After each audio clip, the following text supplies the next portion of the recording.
Et c'est encore du vert qui s'affiche à la clôture de Wall Street. Les statistiques américaines ont une fois de plus dicté la tendance sur les places financières. Et Wall Street retrouve un peu de stabilité grâce à une série d'indicateurs américains bien meilleurs que prévu.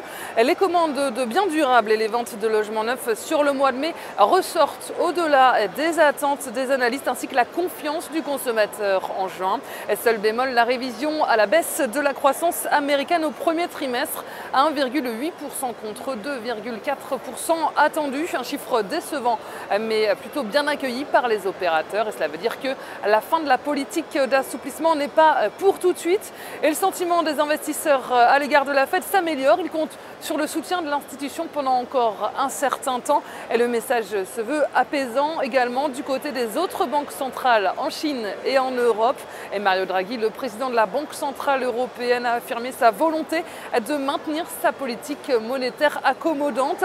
Et si on s'attarde sur certaines valeurs technologiques, eh bien le géant américain des logiciels Microsoft gagne 2,04% grâce à un relèvement de recommandation de Morgan Stanley. Et l'action Apple reprend sa baisse sous les $400. L'action du géant technologique a perdu plus de 20% de sa valeur cette année. Et du côté des devises et des matières premières, eh bien le dollar se renforce.